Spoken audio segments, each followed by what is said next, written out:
When Prussia and its German allies defeated France in 1871, the unified Germany annexed the lands of Alsace-Lorraine. This came in the wake of an utterly humiliated French military and a captured emperor, which all but destroyed France's ability to resist. Which raises the question, why didn't Prussia demand more from the French and annex more land?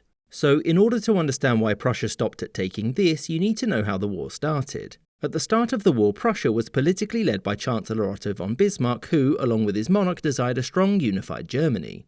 He knew that the rise of Prussia made the other great powers nervous and so had to tread carefully when it came to expanding further. An opportunity presented itself in 1870 when the empty Spanish throne was offered to Prince Leopold of the House of Hohenzollern, Prussia's royal dynasty. The French were afraid of a Prussian-Spanish alliance and so demanded that he reject it, which he very quickly did and was always going to do. The French then demanded that the Prussian King Wilhelm agree to never allow anyone in his family to consider ruling Spain again, which he declined. Bismarck then published a heavily edited account of this meeting, which made it look like France demanded control of all affairs affecting German royals or threatened war, and that in response Wilhelm casually dismissed them and insulted their ambassador. This was read as a major insult by the French people, and because this was the 19th century, war. As you'll know, the French performed poorly and Emperor Napoleon III was captured after the Battle of Sedan.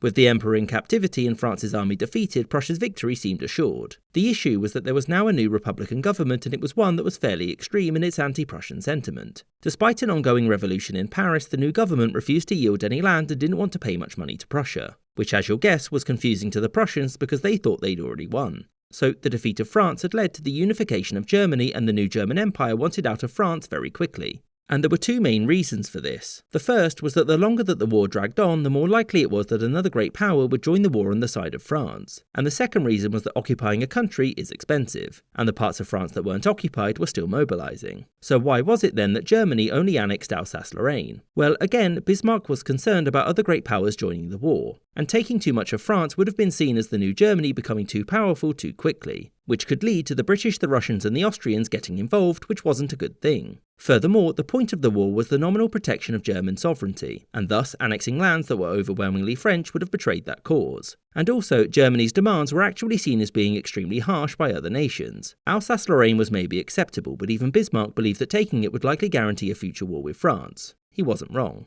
Another factor was the indemnity that France agreed to pay. The agreed price was about a quarter of the French annual budget, and until it was paid, the Germans would occupy this land. For Bismarck and Wilhelm, this was enough, because they thought it would take France 5 years to pay it off and would cripple France's finances for the next 30 years. And whilst they were paying it, Germany could keep a very close eye on Paris. The French agreed to pay such a large amount because getting German soldiers out of France was important. The debt was soon paid off in 1873. And so with that, instead of crippling France for decades, Germany had in fact just made a fierce rival, one which wanted its lands back.